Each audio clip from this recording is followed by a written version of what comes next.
do the 11th paragraph. So 11th paragraph I'll read. So it is like this.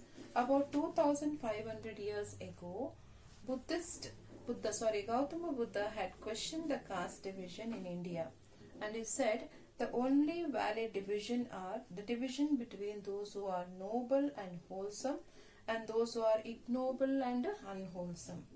The Tamil poetess Avai has said similarly that there are only two castes in the world, namely the charitable, that is, who gives, are superior, and the miser, who do not and are therefore inferior.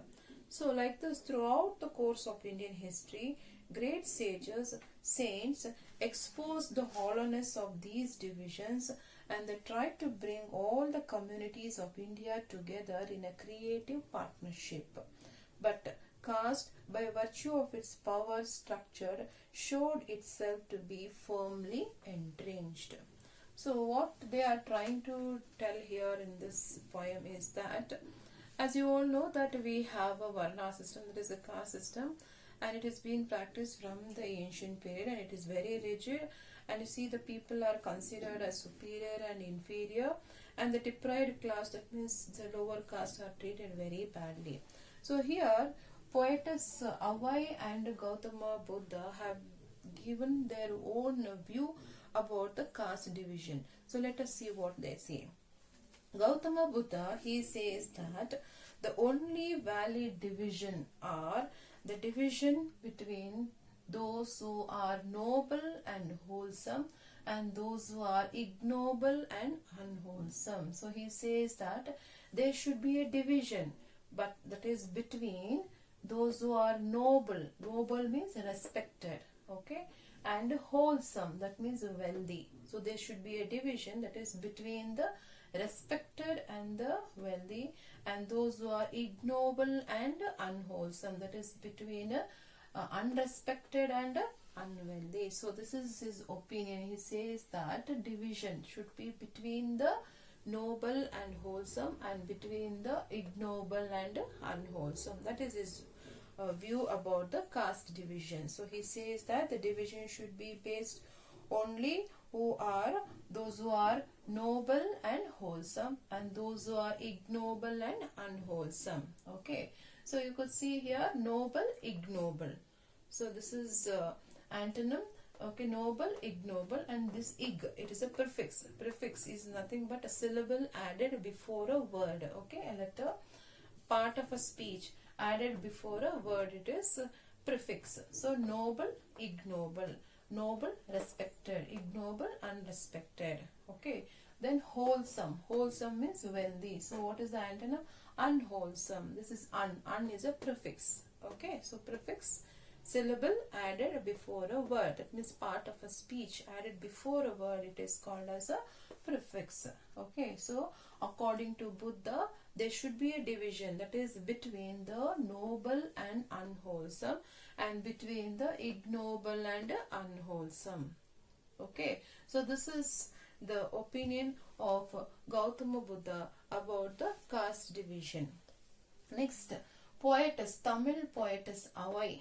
Okay, so she says that this division should be based on, that means between the charitable, that means who is the charitable? The one who gives, and those who are superior. So it should be between the charitable, that means one who give and are superior, and the miser, that means the person who do not, that means where he did not spend liberally. Okay, so miser is the one who collect the money and they keep and little they spend. So poetess, Tamil poetess Avai, she says that the caste division should be between the charitable, that means the one who gives and who are superior, and the one who, that means with the miser, that means the one who do not and they are inferior. So this is the opinion of the caste division between the Buddha and poetess Avai. So poetess Avai, she says that division should be between the charitable, that means one who gives and they are superior, and the miser, that is who do not and therefore inferior. So that is about poetess Avai. Okay, so next line it says that throughout the course of Indian history, great sages, saints expose the hollowness of the divisions. That means hollowness of these divisions. You might have seen in the history, like various saints. Okay, they all try to remove this class division, that is casteism. Okay, and they also try to show to the world what is the drawback, that means what is the demerits and what are the problems and that would arise, and if you follow those casteism. But they try to bring the community of India together. That means they try to bring all the people in the society, all the communities in the society together. That means to form a society of well-being as a whole, as a one being. But caste, by virtue of its power structure, showed itself to be a firmly entrenched. But unfortunately, these great saints and sages, they were not able to bring all the communities together. It's because the virtue of its power, that means the caste system was so powerful that even their structure, that means their hierarchy, okay, if it was so predominant and it was so dominant that they found it very difficult. They showed itself firmly entrenched. That means entrenched means they were not able to change. Okay, the caste system that were prevalent in India was firmly entrenched, means they were not able to do anything. So this is the gist of the paragraph 12, where it says, 11, where it says that the Buddha and poetess Avai had their own opinion regarding the caste division. So one says, that is Buddha says, that there should be a division between the noble and the wholesome, and those with the ignoble and unwholesome. And poetess Avai she says that division should be between the charitable, that is one who gives and superior, and the miser, that means one who do not, and therefore they are inferior. So at the same time, it says that throughout the history, that is the great saints and sages, they try to remove this evil and they try to expose the hollowness of this casteism, but they failed to do it. Okay, and they tried to bring together all the communities together, but they were not able to do because of the virtue of the caste and structure. That means it was so strong that they were not able to do anything. Now we'll see the 12th paragraph. So it is like this.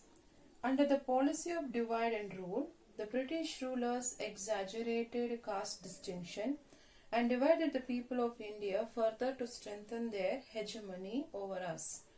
It was given to two great Indians of our time, Mahatma Gandhi and Dr. Baba Saheb Ambedkar, to repudiate caste and to proclaim the oneness of the Hindu community. Gandhiji did so by reminding the higher caste of their duty towards the depressed class. Baba Saheb Ambedkar did the same by reminding them of their inherent rights to equality with the higher and more powerful castes. So one stressed the duties, the other one stressed the right together. So they brought about a veritable revolution in the social thought. So it says that the British had followed the divide and rule policy. And you know that in order to gain and maintain power, so British, they broke up the large concentration of power into pieces, isn't it? So under this divide and rule policy of the British, these British rulers exaggerated. That means exaggerated means showing things as larger. Okay, they exaggerated this caste distinctions. That means they exaggerated this caste differences and divided the people further. That means they divided the people into further and strengthened their control over them. They strengthened their hegemony. Hegemony, that means controlled over them. I think you all understood. Under the divide and rule policy, the British, what did they do? They exaggerated this caste distinction, that means the caste divisions, and divided the people of India further, and they tried to strengthen their power, that means strengthen their hegemony over it. Okay. So now here you have to remember the contribution of the two great Indians here. So that is the contribution of Mahatma Gandhi and Dr. B.R. Ambedkar. So now we have to understand what did they actually wanted to do and what did they do. Okay, so this is the divide and rule policy. They exaggerated this class division and divided further into small divisions, and they control over them. So now here Ambedkar and Gandhiji, so these two people, they repudiate caste. That means they refuse to accept these divisions. They refuse to accept this divide and rule policy. Okay, they repudiate caste and proclaim the oneness of the Hindu community. So here you have to remember the contribution of Gandhi and Ambedkar. Okay, these people, they repudiate, that means they rejected this caste division and proclaim, that means they try to proclaim oneness of the Hindu community. They wanted to reject this discrimination and they wanted to proclaim oneness as a whole. Okay, so how did they contribute each other? How did they contribute against this caste division? So firstly it says that Gandhiji, he reminded the higher caste of their duty towards the depressed class. Okay, so Gandhiji reminded the upper caste, that is what is their duty towards the depressed class. That means how they are interrelated in the society. So Gandhiji reminded the higher caste their duty towards the depressed class, and Baba Saheb Ambedkar did the same thing by reminding them, that means by reminding the depressed class of their inherent rights. That means they try to, that is Ambedkar tried to tell this depressed class of their inherent right. That means something it is already existing. Inherent means the right that is already existing. Okay, so to equality with the higher and more powerful caste. So Gandhiji reminded higher caste about their duty towards the depressed class, and Ambedkar reminded the depressed class of their inherent rights. Inherent rights of equality with the higher and more powerful castes. So Gandhiji reminded upper caste their duty, and Ambedkar reminded the depressed class what is their. Gandhiji stressed on the duty and Ambedkar stressed on the rights. So like this, both of them played a very important role. One stressed on the right and other one stressed on the duties, and thus they brought veritable revolution in the social thought. That means brought a veritable revolution means they brought a positive revolution in the social thought. Okay, this is how this Ambedkar and Gandhiji, they brought a revolution in the caste division. So as I think you all understood in this paragraph, 12th paragraph, British followed the divide and rule policy, and they made this caste distinction exaggerated, and further they divided and they strengthened their power over these provinces. Okay, so Gandhiji and Ambedkar, they rejected this caste division, and they had played an important role by making those group what is to make them to know what is their duty, and Gandhiji had played an important role by making the upper class, that is what is their duty towards the lower class, and Ambedkar reminded this depressed class what is their inherent right of equality with the higher caste and more powerful caste. So like this, one stressed on the duty and another one stressed on the rights, and they brought a veritable revolution, that is the positive changes in the social thought. Okay, that's about the 12th paragraph. See the 13th paragraph. So when Baba Saheb passed away in December 1956, Jawaharlal Nehru made a moving reference. Reference means a speech. So when Baba Saheb passed away in December 1956, he made a reference, that means moving reference, it is speech in the Lok Sabha, and he described Baba Saheb as a symbol of revolt. Nehru, okay, referred and described Baba Saheb as a symbol of revolt. And he says like this, he says, I have no doubt that whatever we agreed with him are not in many matters. Okay, he says, whatever the matter that we have agreed are no matters, that perseverance means dedication, determination, and persistence, that is the patience. Okay, that if I may use the word, sometimes virulence means being harmful, okay, of his opposition to all this did keep the people's mind awake and did not allow them to become a complacent. Complacent means calmly satisfied with himself. Okay, I think you all understanding. So this is the message, condolence message that he gave to that means when Ambedkar passed away in the year 1956. So he addressed him, that means he called him as a symbol of revolt. And in his speech he says that whatever we have agreed with him are not in many ways, but we have to accept, that means we have to admit his perseverance, that means his dedication that he had put and the patience that he had, okay, in order to make us to understand. Okay, and he did not allow them to become complacent. That means complacent means simply satisfied with himself. Okay, so the patience, the dedication that he had put forward in order to make us to understand, that we have to admire in him. Okay, and about matters which could not be forgotten. Okay, and helped in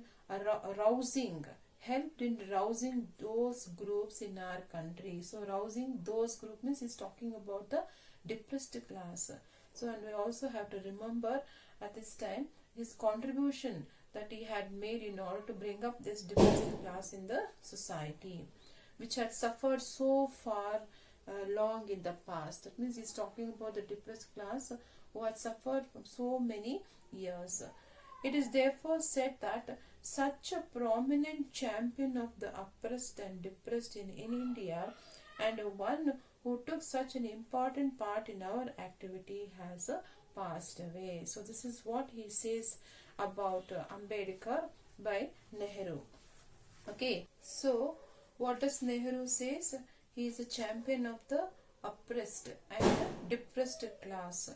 That means oppressed class, that is who are put down. Okay, so Nehru says Ambedkar has become a champion of this depressed class, and he is a leader of these class, and one who took such an important activity has passed away. Okay, so the person who had played an important role in all the activity is no more today. Okay, so the 14th paragraph, it says like this: there can be no doubt that the day is not far off when Baba Saheb's dream of Samata will become a reality. So what is Samata?